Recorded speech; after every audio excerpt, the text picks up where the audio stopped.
Good evening, and welcome to Copperfield's Books virtual event with Helene Wecker in conversation with Fleishman. My name is Jamie Madsen, and I'm the Marketing and Events Coordinator here at Copperfield's Books, and I'll also be your host for the evening. For 40 years, Copperfield's Books has been committed to literature, education, and creating community together. And because our event proceeds allow us to continue hosting this free program, taking a moment here to thank you all for your continued support. So just a couple of housekeeping items to note tonight before we get started. I will be using the chat box to provide links for upcoming Copperfield's events, details for purchasing tonight's title, as well as a discount code. I'll also include other titles that Helene has written and my contact details for post-event follow-up. Additionally, the Q&A box will be your go-to tonight with any questions or comments for the speakers. If you look at the bottom of your Zoom screen, you'll see an icon that says Q&A. Please go ahead and submit your questions here as they arise. You don't need to wait until later in the program. The program will feature between 30 to 45 minutes of speaking and will then be followed by the live Q&A. I'm thrilled to introduce tonight's author, Helene Wecker. Helene's debut novel, The Golem and the Jinni, was awarded for the VCU Cabell Award, the Harold U. Ribelot Prize, and was nominated for a Nebula and World Fantasy Award. Her work has appeared in Joyland, Catamaran, and the anthology The Gin Falls in Love and Other Stories. A Midwest native, Helene holds a BA in English from Carleton College and an MFA in fiction writing from Columbia University. She lives in the San Francisco Bay Area with her husband and children. And in conversation with Helene tonight is Fleishman.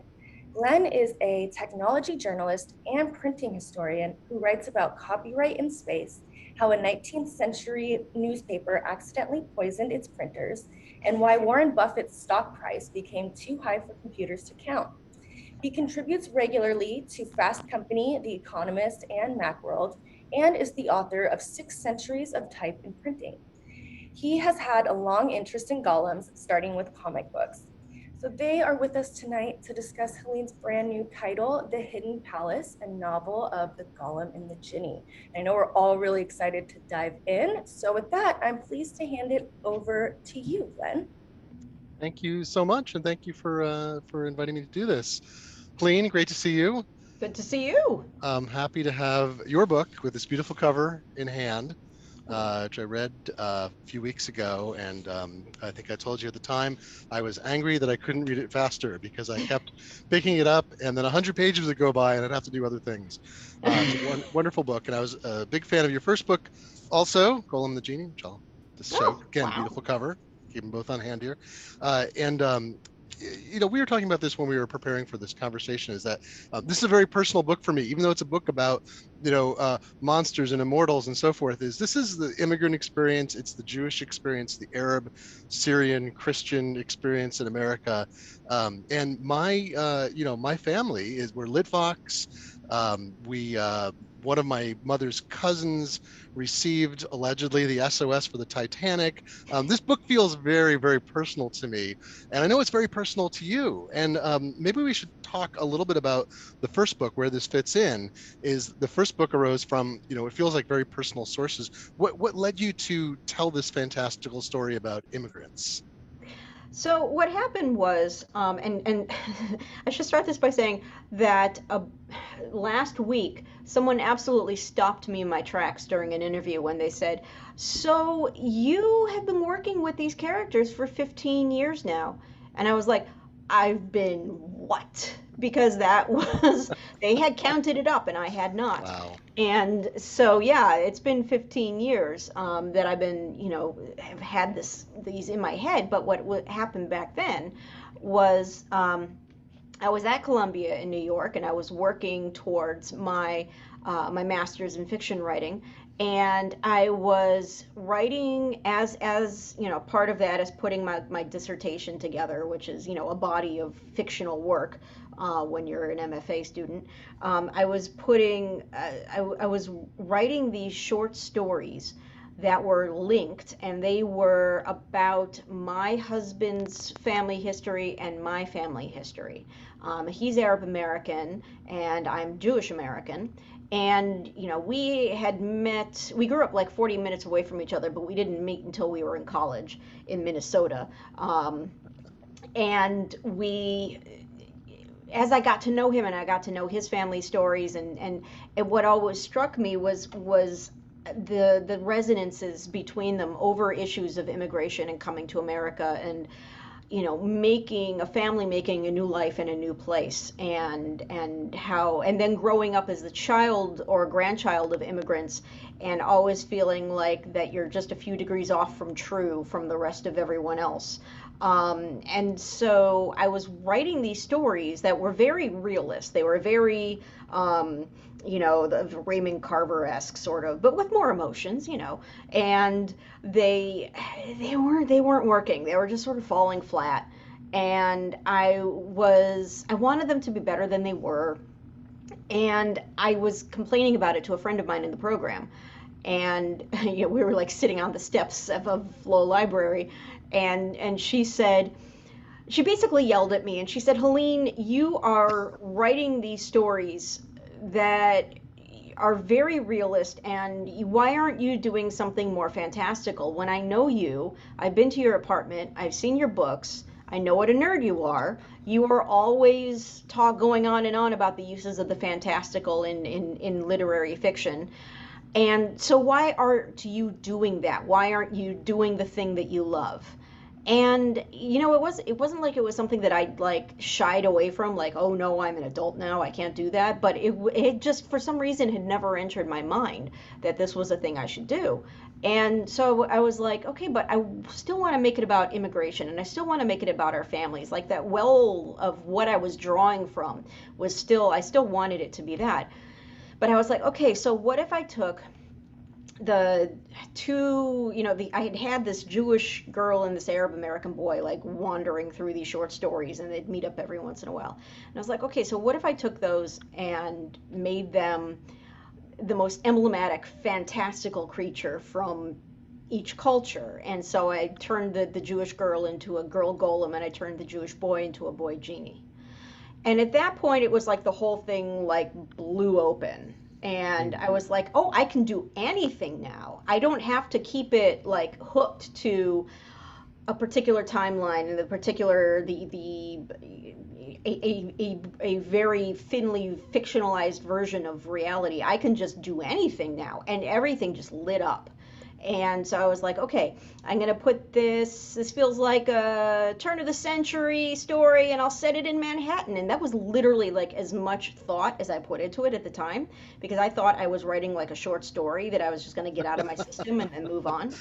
And so like that afternoon after she had that conversation with me, I had the first like dozen pages of what later became the Golem and the Jinni.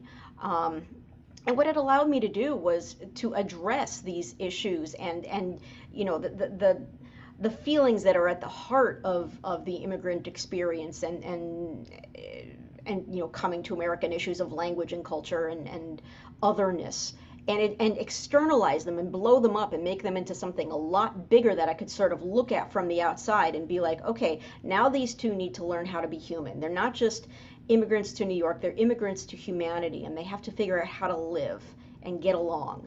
And it really just sort of took off from there. In the first book is, it's, I think, focused on that initial immigrant experience. It's a short time frame, and it's coming to America, and there's a big overriding plot that there's a problem they have to solve, right? And I know as an author, you often come and say, I have a problem for book one. For book two, I need to come up with something. It can't be the same problem, right? Unless I haven't resolved it. And book two takes place over a longer period of time, but it's about assimilation.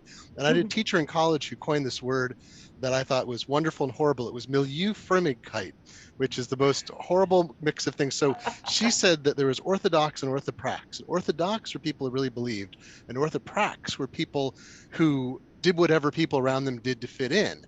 And assimilation is about Milieufremdkeit, which is the milieu, the people you're with, the piousness, the Fremdkeit of the period of where you're at. So you adapt. And I thought it's so, just, you delve into Little Syria, which I didn't even know existed. It's this and folks, Helene's research is top notch, right? So this is everything in this book that is not fantastical. You can, she could have footnoted it. But so you get into Little Syria, which is full of this entire range of people practicing, and many people practicing a Christian faith, which they would have been persecuted for to some extent in the Middle East at that time. You have Jews who've come and are expressing a huge range from, extreme orthodoxy to what was on the cutting edge of reform at the time. Did that come about? Did you say, I can fiddle the dials. I don't have to make this happen over a year. And assimilation is such a big issue. Did it seem like a natural outgrowth for you to kind of meld into that? To like lengthen the time span of the second book? I guess, yeah, to go from from that sort of shock of arrival to all right, now we're here. Yeah. How do we live here? And especially how do we pretend to be real people when we're not? Yeah. And that was, oh God, I went through so many versions of this book, and I went through a number of versions where the timeline for the second book started in like 1908 or 1910, and I was going to do it where it was like a 5-year or 2-year or something, and I would just flash back and have the the information that I would have flashbacks to what had happened between the books, and then you would like come back to the present day of the book and then move forward. And what happened was the flashbacks started to take over. And then I was doing flashbacks inside the flashbacks. And then it became Inception. And then it was like, okay, no, this is stupid. This is not working.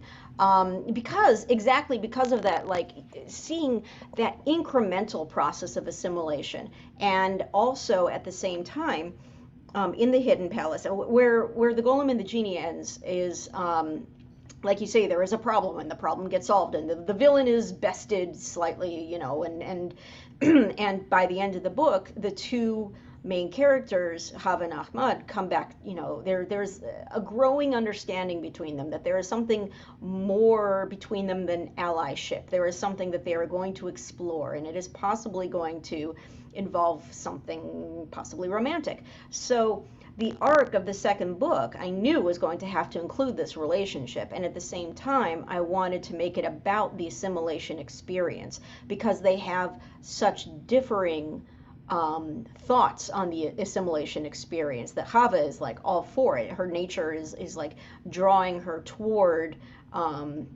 humans and to want to fit in.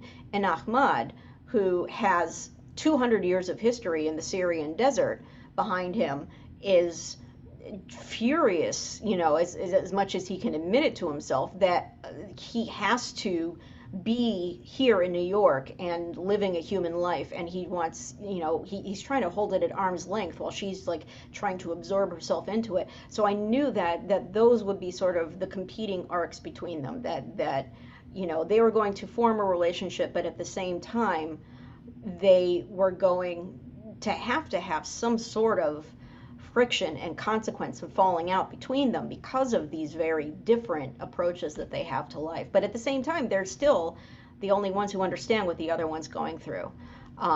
So I don't know if that answers your question, but it's very much about and needing more time in order to process all those changes, instead of just the shock of arrival in the first book, and discovery that in the first book, where it's like they're having to learn, okay, what's a job? Why do I need a job? An apartment? What is that? And this one is, more, okay, I've been at this job too long. Something needs to, it's more about, it's like a slightly deeper and more a human experience that's more like drawn out through time. And they both, as fantastical creatures in your world, nothing like either of them has probably existed before. In the first or second book, really. I mean, the second book, it's a little different, but it's unclear were golems ever created before Chava. I mean, I don't know. You know your world, or maybe the world tells you things, but it seems like she's unique, and he's the first genie who's been sort of bound to a form by iron. And so they have a unique experience within their worlds too. Is there aren't a Jewish community who knows, like, I mean, this is the fascinating part when you tap into mythology. It's like every Jew in that community would know what a golem was. And so when they realize her nature, when some people realize, they're like, oh geez, that's a golem. I mean, as you and I would, if we encountered someone like Chava and we were able to get over the fantastical shock, it would be like, well, that's a golem. It's Yep. just for some reason it's embedded in our culture, even if it's not, historical or whatever. And the same Mhm. thing with the genie. Like people in that culture would be like, oh, this is, well, I know who this is, right? Yeah. But they get to be unique in their world, so they have their own unique assimilation experience. And I feel like Mhm. the first book is again, there's like this driving force in the story, and now they're thrown to their own devices, and they have to understand who they are to each other, and but also how they get their way through the world over this longitudinal period of time. Yeah. And we had talking about this. There's like the time of the book, and there's the author's process time as well. There was a long gap between the two books, and you had a lot of life events go on, and things changed Mhm. during that period. And the book also has this big scope. So how much did you have to learn about them to write the next book, and how much was this sort of period of time that was partly enforced on you to get the second book out? Did that make you feel like I'm going to put an ocean of time in the book too? I did not expect the book to take nearly as long as it did. It took, God, it wasn't, yeah, 7 years. And I really wanted it to take like four at most. Mm-hmm. But like you said, life just like got in there. And, when the first book was published, I had one kid who was a year old. When the second book, uh, when I signed a contract for the second book, I had a new baby as well as the growing toddler. And it was this process of learning how to write and be a parent and deal with trying to fit um, my writing time into these like shorter and shorter like intervals of like, okay, the laundry comes out in 45 minutes. I'm going to write until then, instead of, before it was like I am just sitting on my couch all day writing because that is my job right now, especially like in the second half of before publication. But the like I was saying before, I when I realized at some point, I really realized that it was going to have to be a long period of time, and I was going to have to do a lot more research than I had been planning on. And I had done some at the beginning. Like it became more about specific subjects. Like I did have to research the triangle fire quite a bit, and I had to, I read about the Titanic and the Lusitania, and I wanted to make it and get the facts in, but then figure out how to position it so it's not like it's not like Forrest Gump where it's like they just happen to be there at when everything happens, and where it's more like these are tumultuous years in American history, and New York was a dangerous place to be, Mm-hmm. for many reasons. And so you've got um, things burning down and blowing up all over the place. And it's just a fact of life that then becomes, something like the Triangle Shirtwaist Fire becomes a catalyst for the labor movement and for suffrage and so on. And it's like, I've got these characters who are right there in the middle of it. And they have to, I mean, it's like you can't write about 1911 Lower East Side without mentioning Triangle. It's like writing 2020 without the pandemic. It's like you're missing something there.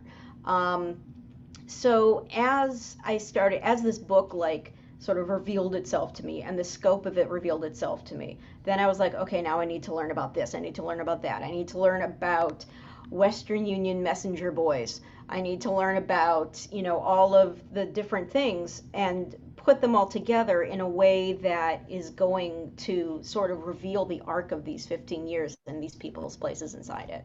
And that was what took a long time.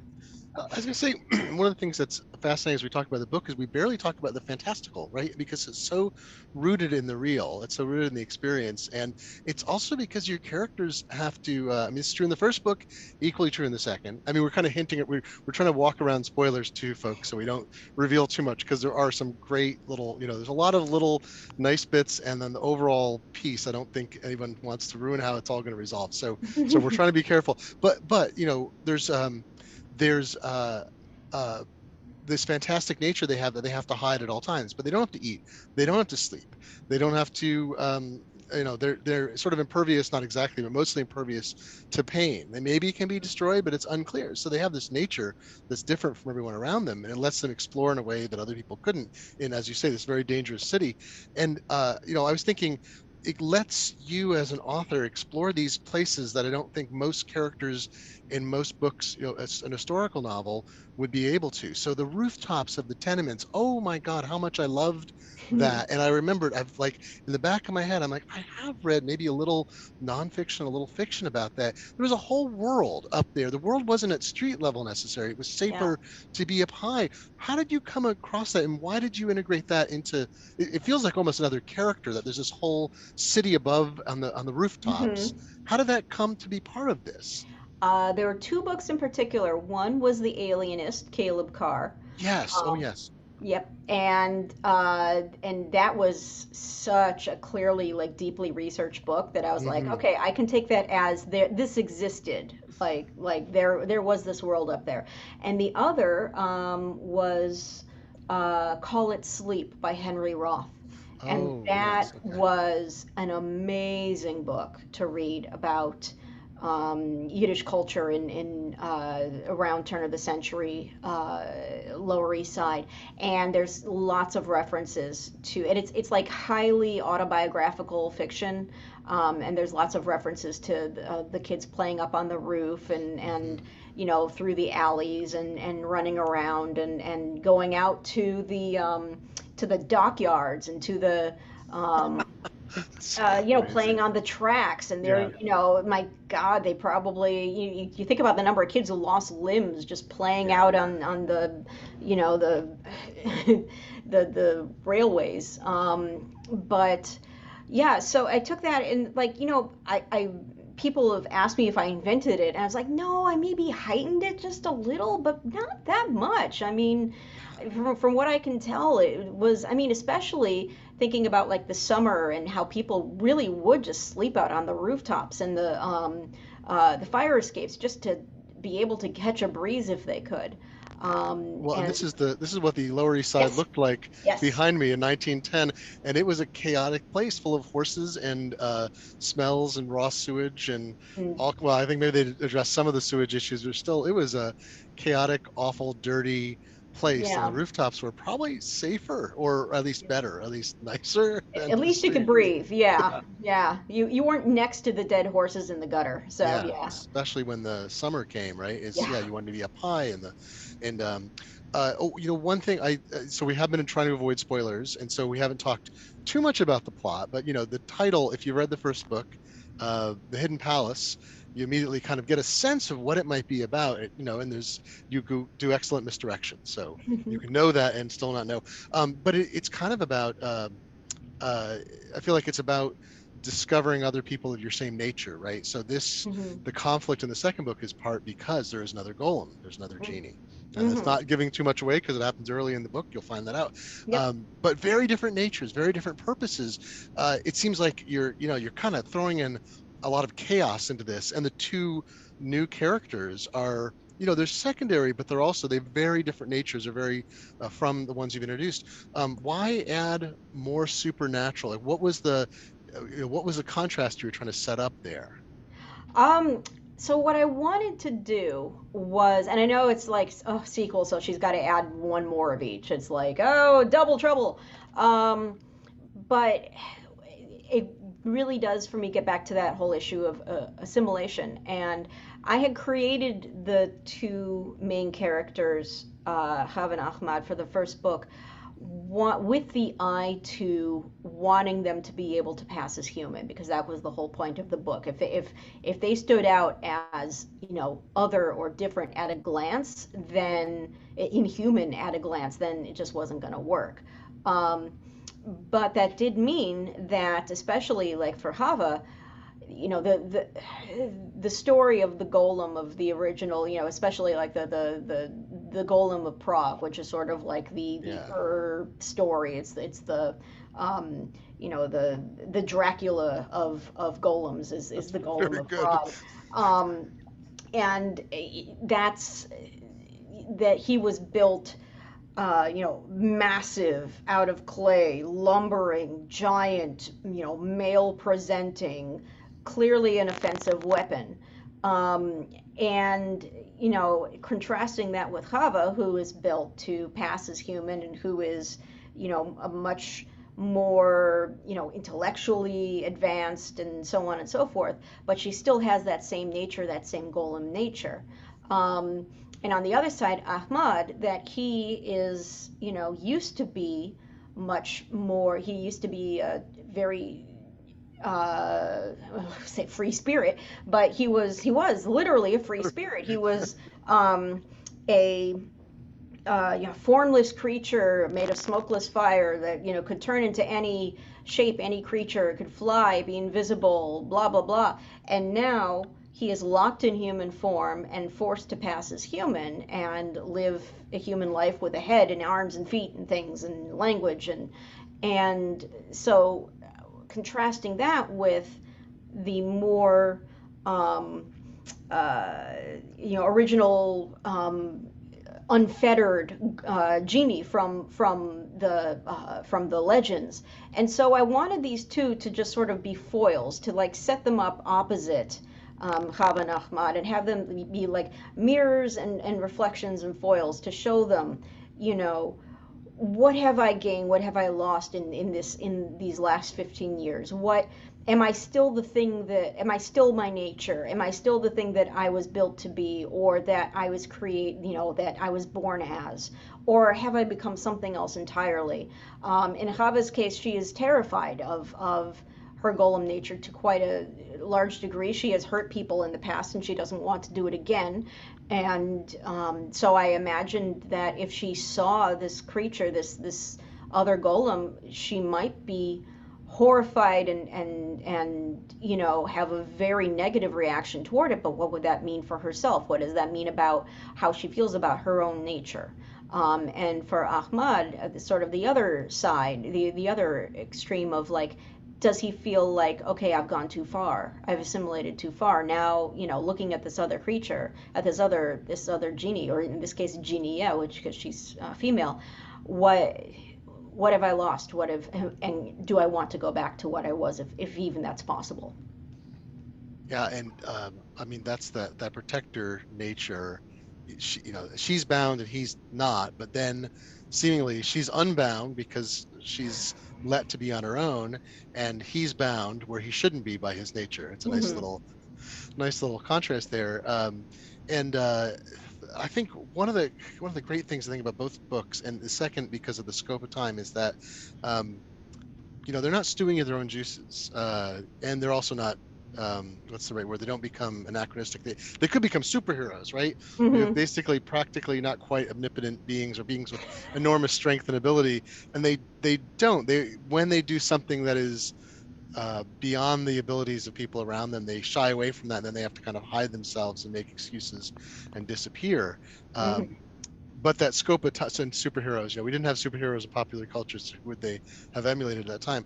But the scope of time that goes by around them, I was thinking of this reading the book, that things happen off stage a lot, and I think it's always great. You had talked about, Forrest Gumping it, and this is almost the opposite. There's a point in the book, again, not really a spoiler, where one of the characters is getting disembarking the SS Carpathian. I'm like, the SS Carpathian, I know that name. I'm like, oh, right, the ship that rescues the passengers, or some of the passengers, from the Titanic. And it was even that where, I don't know if you mentioned Titanic later in the book, the word I appears, say I say the word once, like later very in the nice. book, though. Yeah. Right, and the shirtwaist, the triangle shirtwaist fire happens a bit off stage. The war that's engulfing the Middle East, and then crossing Europe, is sort of, it's happening adjacent, and that seems like a very conscious choice. And you talked Mm-hmm. about it a little bit earlier, but I think it's worth asking. You could have put these characters in the middle of conflict.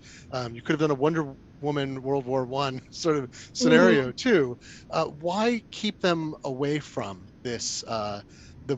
These direct involvement in these events? Why put them on the outskirts of it?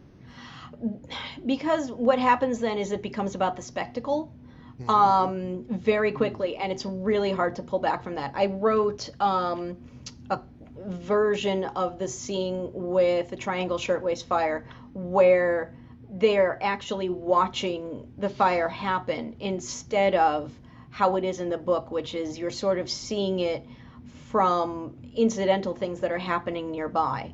Um, and it's sort of, it just takes over. It, especially, I mean, my God, the Titanic. There's a reason that I don't actually say the name Titanic, because as soon as you do, it's like there's Celine Dion singing off Yeah. screen, and it becomes the Titanic, Yeah. and then it's like I really wanted to make it about like these grand events on a personal scale, and have it be about how Chava and Ahmad react or don't react to that. Um, and so that was, because they are, like you said, they're basically immortal. They work at, they exist on a completely different timeline as everyone else. And so especially for Ahmad, where he's so used to humans being like these, humans, they live, they die, they fight, they live, they die, the more are born, they're just always sort of there. And now to actually care about, what happens to a particular human, or to, or to Hava, because she is affected by the humans, is just it's a much different way of living. And so the only way I could tell that was really through their eyes and not through the events themselves, because then it was just too much. Yeah, and then it becomes a travelogue too, Yeah. or a historical book. I mean, I've read good versions of that, but they don't have characters are very they're very powerful. They have their own integrity, and they Hmm. would get sucked into the event and would distract. Speaking of characters with power and integrity, uh, I think I love Sophia Winston. Cool. I Yep. spoil that she comes back, and I felt like this is absolutely the case in the first book, even more so in the second. She is fighting you. She is trying to take over the book, and she should launch into her own series if you don't mind my suggestion, because she's a great character. But you do have characters that threaten to seize the narrative away from you. Arbili, suddenly you're like, well, that's very interesting, Arbili. What are you up to over there off stage? Yeah. And it starts to become Rosencrantz and Guildenstern are dead if you're not careful. You avoid that. But Yeah. how did you struggle with these characters that you built very richly uh, internal life characters like Sophia? How do you keep them reined in as you're telling the story? Oh, it's difficult. It's really difficult. Sophia, in the first book, she's at one point she's Ahmad's lover very briefly, and then she's affected and but unintentionally by him. And she develops this illness, this sort of constant condition where she's shivering and can't ever get warm. And so at the end of the first book, this is another one of like the things I set up for myself at the end of the first book that then I have to do in the second book. It's like this very brief like throwaway scene where she decides I'm going to go to the Middle East and where it's warm and blah blah blah.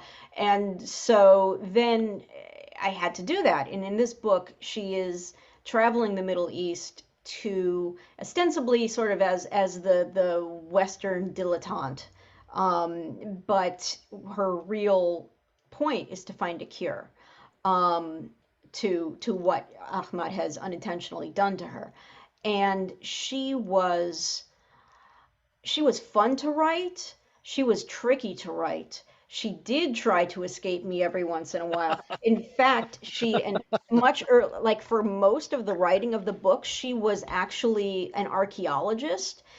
She wasn't just a Oh. traveler. She was um, in the Middle East to uh, leading digs at Palmyra, Hmm. and excavating these underground, sepulchers of the Roman ruins, and it just became the mechanics of it and the politics of it, of like, okay, would a Western woman without a degree be chosen to lead one of these things? It just started to feel a little too, it was too confining and too just on the edge of like what I was allowing myself as historically accurate.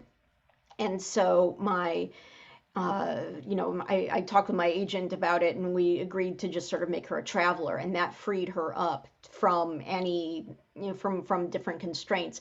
But really, I could have written like Sophia's adventures in the Middle East. I could have written a good series, and especially towards. I'm not going to give away what happens at the end of the Uh-oh. book, Uh-oh. but there's it becomes even more interesting at the end of the book what I she think is. great young adult series, Sophia Yes. Winston and the Yes. Blanket of Blank. It would be Yes, exactly, she's exactly. a character she demands attention in a book full or books full of characters that demand attention. I mean, you have Miriam, who owns the cafe, and Arbili, who takes the genie in sort of unwillingly almost, but then becomes his partner. There's all these characters who are around the periphery. Oh, and uh, Toby, what's that? The Toby and Kreindel. right, yeah. Toby, I could have just written a whole book of Toby Oh my gosh, he's a bicycling lovely around. character. Yeah, This is the son of Chava's friend, Anna. Anna, right? Who also and she's suffered, and so Chava has this ongoing realization. She can see the suffering she put through a small act, and so that's Hmm. kind of her. She has this whole relationship there, and they have their own ritual. They have their own lives. This is the thing: is some books, when someone walks out the door, there's nothing going on, and with Yep. yours, I feel like they're going off to their own story, and we're not Hmm. going to necessarily walk and follow them, which is a great thing. And I thought, so I want to remind folks they can ask questions. There's one queued up, which I'll answer, ask you in a moment. You can click the Q&A tab on your Zoom browser there and type a question, and we'll see it. And Helene, I know you had a little piece that you wanted to read. Oh, I think we've talked so much around the book. I think it might be yes. delightful for people to hear a passage Okay. And it, from yeah, it. I and know I it's like that. 7:30. Okay, yes, we have And then we'll time. answer some questions after that, I think. Perfect. So this is just to cue it up. It's from the uh, toward the beginning of the book. The danger has passed from the first book, and these two are now getting to know each other a little better in calmer moments than what had happened, earlier. So let's just start here. At last the first true freeze of winter arrived, and Central Park gave itself to the cold and snow. The vining roses were pruned back to a handful of canes, the elms on the mall grasped the sky with empty fingers. "I'm sorry," the Golem said one night as they neared the Harlem Mere. "This will be a long walk back, and it's starting to snow again." "Stop worrying about me," said the genie, "and stop apologizing." "I can't help it. I feel like I'm putting you at risk." "You aren't asking me to jump in a river, Chava. I can manage a little snow." She sighed. "It's just louder now, or it feels louder. Oh, it's hard to explain." She hugged herself as she walked, clearly miserable.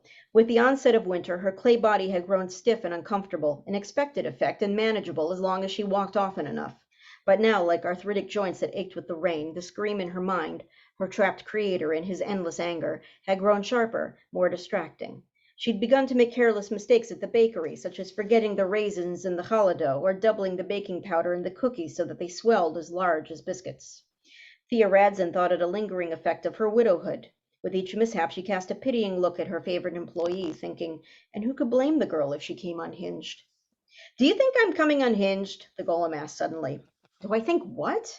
"That I'm coming unhinged. It's what Thea thinks, though of course she doesn't say it. And no, she doesn't understand, but you do, so you must tell me, please." He blew out an impatient and unnecessary breath. "Chava, you aren't coming unhinged, whatever that means. The winters are difficult for you. We knew this. It's all of a piece. And you're handling it far better than I would, were I to hear that man screaming in my head all the time." "You make it sound like he's hurling curses at me," she muttered. "It's simpler than that. Like a tinnitus, I suppose, just louder lately. Better here, though?" She gazed about at the dark tableau of the park, felt with her distant senses the earth below them, its warmth banked and waiting. The seasons would turn, she reminded herself. Her body would lose its stiffness and unease, and her mind would quiet once more. "Yes," she said, "better here." Spring arrived as promised. The rains began, forcing them apart and indoors, she sewing in her room each night, he working in the shop. Without him she grew restless. Her mind strayed toward the couples who hurried by outside, laughing beneath their umbrellas, their thoughts full of what might happen when they reached the warm apartments, their inviting beds. He too became tense and distractible, full of unsettled longings, uncertain of their welcome. He who had once sauntered up Fifth Avenue so confidently in search of Sophia Winston's mansion. And she, meanwhile, reviewed every conversation they'd ever had upon the subject of faithfulness, his opinions ringing in her mind like a punishment. Humans and their ridiculous rules. But she also recalled something that had happened before the rains had separated them, a night when they'd passed a Lower East Side synagogue just as two women, clear at a glance as mother and daughter, emerged from its basement stairwell. The daughter's hair had hung down her back in damp coils. She'd shivered in the night air, nervous and excited, her pale face glowing. The older woman had put a comforting arm around her, and they'd hurried down the street together, mother whispering to daughter, the daughter nodding. "It's late for a bath, isn't it?" the Jinni had said as they disappeared. "It's a mikveh, a ritual bath," she told him. And then, at his confusion, "By Jewish law, a woman mustn't lie with her husband during her menses. Once it's ended, she immerses herself in the mikveh and recites a blessing. Brides do it too before the wedding ceremony." "Ah, and the younger one?" "She marries in the morning." She'd waited for him to call it absurd or superstitious or any of his other usual complaints, but he'd only nodded as though half listening, his expression entirely opaque. Perhaps, she thought at her window, watching the rain. Perhaps. At last the rain ended. That night he arrived at her boarding house at their usual hour, and they walked north together in a charged silence. He could feel the barely perceptible mist that she always carried about herself, like the lightest touch upon his skin. And she wondered, had he always been so warm at her side, a heat that she could feel from an arm's length away? They entered the park and walked through the ramble, quiet and alone, making only the most inconsequential of comments. "I've never noticed that path before. Look, the hillside's washed away." They followed the gill to where it calmed and widened, and the Jinni wondered why, for what felt like the first time in his hundreds of years, he found it impossible merely to say what he wanted. "I'd expected the river to be higher after so much rain," he said instead, helpless, cursing himself. "It's controlled by an aqueduct," she told him, "so the rain doesn't affect it." "Oh," he said, nonplussed. "I'd assumed it was real and they'd built the park around it." She smiled at this. "Of course it's real," she said, and then, before he could protest, "You know what I meant. Here, I'll show you." She unclasped her cloak, letting it fall to her feet. He nearly asked what she was doing, but lost his voice in surprise as her shirtwaist and skirt followed the cloak, and then shoes and stockings too. Not once did she glance his way, only calmly rid herself of clothing, then walked down the bank and into the current, disappearing beneath the water. For long moments he was alone. Dumbfounded, he glanced at the clothing that lay on the bank as though to reassure himself that he hadn't imagined it all, and then the gill rippled as her head broke the surface. She emerged onto the bank, water running from her skin in rivulets as she came to stand before him. She didn't smile, but her eyes were alight. Her expression was one of challenge and expectation. He raised a hand, traced a finger along the edge of her cheek. The clinging droplets vanished into steam. "What would you ask of me, Chava?" he said quietly. "A promise," she told him, "that you will have only me." He realized he'd expected this. What surprised him was his willingness. "And you'd promise the same?" "Yes," a whisper. "Then I will have only you," he said. "And I will have only you," she replied. They smiled at each other then, tentative, wondering at what they'd done. He took her hands, they were freezing cold, and drew her closer. Wonderful. I remember being scandalized reading that because she's so chaste in the first book and Yep. reserved, and she's finding herself as a woman, as a full person who's allowed to express herself, and it's a wonderful I had to element. read that in front of my dad on a Zoom last night. That was hard. Sorry, Dad. Well, this is it's a family book, and I have to appreciate also the names that you chose. I mean, again, some of these are like family to me. I mean, there was a Chana in my family, not a Chava, Kreindel and Yossele and us, all these names, and they remind me of relatives gone by and relatives I only know from reading of, because those names are now gone, right? And you have Ahmad and Arbili and Mariam and all these other wonderful names from the Arab side of that equation in the book. And it just makes, there's nothing exotic about the way you paint it. It's just real. And that's what is, then you have someone like Sophia and you're like, oh yeah, I guess people have names that sound like Sophia too. These slightly boring names. Yep. Well, I think let's get to some questions. We have a few waiting, and people can still ask questions. Obviously, just click that Q&A button and type things in. So Lauren asks, do you know what kinds of historical events and time periods you want to include before you start crafting your stories, or do you start with the stories and discover through research what time period events work best for your plot and characters? How do you balance it all while you're still in the writing process? This is a great question, isn't it? Yeah. The Might be a answer 20-minute question, but it's a great question. I mean, the answer to how you balance it all is poorly. It's a lot of trial and error. It really is. And you are so serious about research. I'm emphasizing this as someone who knows you from the outside and has heard and read and talked to you about it, is these books are not lightly researched. So when you say he's going to be a Western Union boy, that Mhm. becomes a commitment. Yeah. Then it's like I'm finding the one academic who has made it like his life's work to research Western Union boys and like the sociological role of the messenger boy on the bike and how they rode from how they were basically invisible. They were like this invisible working in the city, and if you had the cap and the uniform and the telegram in your hand, you could go through any door that you wanted to, like up to City Hall. And even if you were, like you were a tenement kid who, was, had, working for nickel tips. And so that, and the research is a procrastination method too, let's be honest. I mean, it's fun to read about this stuff. I love reading about it. And I would always convince myself, oh, I need to read just a little bit more in order to really understand and write about it. When the truth is that this stuff is, I mean, it's a little more than window dressing. It's not just something that I try, that I don't want to prove that I've done the research. I want to find the telling detail that, that'll sort of suggest a larger world behind it. And that way, and some of that comes in through language, and some of that comes in just through knowing, like, the difference between the different kinds of telegrams. Like there was a day letter, there was an express, there was, the overseas cable, there was the this, the that, the other thing. And to be able to just, sprinkle a little bit of lingo in, a little bit, it's like spice, a little bit does go a long way. But did I start with the stories and discover it's a chicken and egg thing, because it's like some of them I was like, okay, I know that it's going to include whatever event. And it does. Other times, like I thought I was going to have a character coming across on the Lusitania, on the Lusitania's last voyage from England to New York. At one point, someone has to come over, and it was going to be that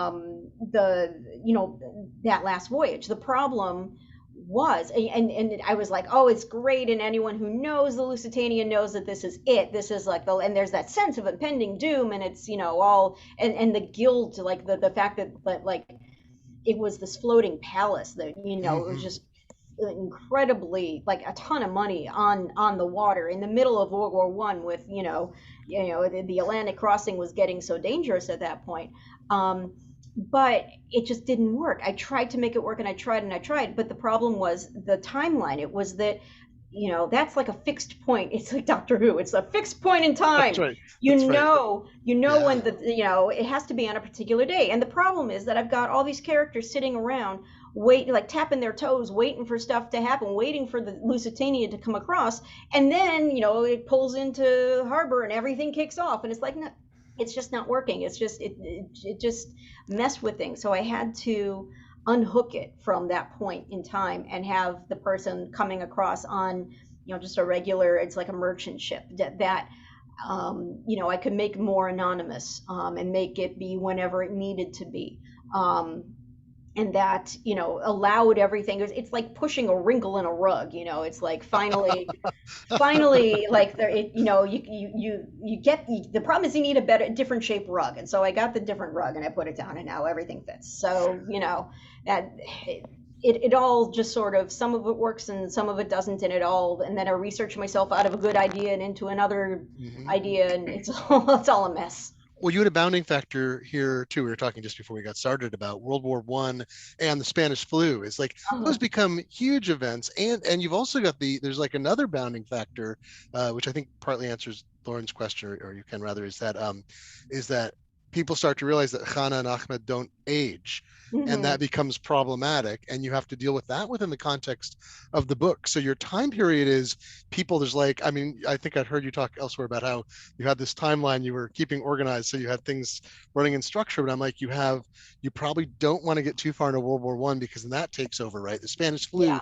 becomes this global impossible event to encompass with deathless people, or maybe Yep. whatever, and Yep. people are noticing they're aging, and there's this other, so you've got like, maybe you constrain yourself within the story you wanted to tell, that you'd either have to go, to 60 years Yeah. and go past World War II, or it had to be constrained before World Yeah. War I had fully blown up, at least for America. Yeah, because otherwise it's like you're just right back into the rising action, and it's like this book's never going to end. It's Mm-hmm. like, yeah, the scope of it really, you're right. It just sort of 1915, I think, pretty much was always my hard stop. Maybe 16, Mm-hmm. but not much farther than that. That makes sense. And so I think that answers Lauren's question to some extent too, is that your research told you what was happening in those periods, so it gave you some bounds in order to Hmm. tell your story. Yep. Mariana asked a couple questions. One is, and folks, just click the QA button if you got questions, type them in. When did you know you were going to write a sequel? I love this question. Also, did Hmm. you know before finishing the first book? And I don't know the answer to this, I think. Maybe I do. I don't know. I had it in mind. I knew it was a possibility. I had to see how the first book was going to sell and if there was going to be any, interest in a sequel. But again, so much of this being research driven, going back and researching the late 1890s, early 1900s, even if you're looking for a particular year, a lot of the reference material tends to encompass decades, and it's like the thing that you're looking for is in an article about the period 1895 to 1915, and so you end up with all of this stuff that's like, it was just a little outside my range, and so much of it looked really interesting because it was about the rise of you know the industrialization and mechanization and a lot of technological stuff happening pretty quickly. Like the phones were just suddenly everywhere, and cars were just suddenly everywhere, and it was like, and then the suffrage movement and labor and everything hit, The Bessemer process. the Bessemer process, The Bessemer and process. Sorry. That's how you make steel. and Improvement to steel. yep. And so it was like, wow, there's a lot that if I wanted to go farther, there's a lot of rich stuff here. And so I did just like toss it all in a folder. And I when it became clear, people were asking me, okay, so you're going to do more? You're going to do a sequel? And my publisher seemed interested. And I was like, well, let me just pull that folder out and see what there is. And that really was like how it kicked off. That's great. Well, the obvious follow-up question is, will there be another book after this? That depends on, I know, a lot of factors, but do you have ideas for an additional book in this series that would follow the characters? I And can you do. say? I Okay, all For right. my sins, I do. I can see where that might go a little bit, just a little bit. Yeah, I have thoughts on a third book. And I am under contract for a third book. Oh, that's great. So That's great. yes, so as part of my contract for this one. But yeah, I wanted And to then take, the animated series about Sophia Winston for and Netflix. then Please. the animated series of Sophia's adventures. Right. And I want the third book not to take 7 years. I want it to be something that I want my kids not to be in college when it comes out. So I don't know. It might have to be a different structure of book that would allow me to write it either more quickly or in a slightly more fragmented writing, not fragmented, but not having to hold 7 different plot lines in my head as I'm writing and try to make them all match up, and something that I can plan out a little more, and it might even be a little more action paced and less about like watching someone be at a bakery for 7 years, which is not exactly what happens in this book because that's boring and I try not to write boring, but something a little more propulsive, I think. Might be in store. We'll see. That's right. Well, again, I won't want to spoil it, but there are a lot of nice threads hanging at the end. I feel the book resolves. You hit the what do you call it? You make the hit hit my mark, or hit my mark. Yeah, Simone it's like Biles. I'm like, I mean, yeah, there are novelists I love that I'm sure you love as stick well. the landing.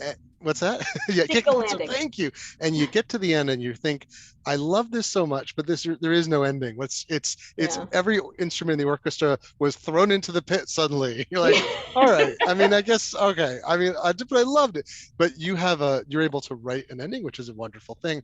But with giving that temptation of the next thing to come, which is great.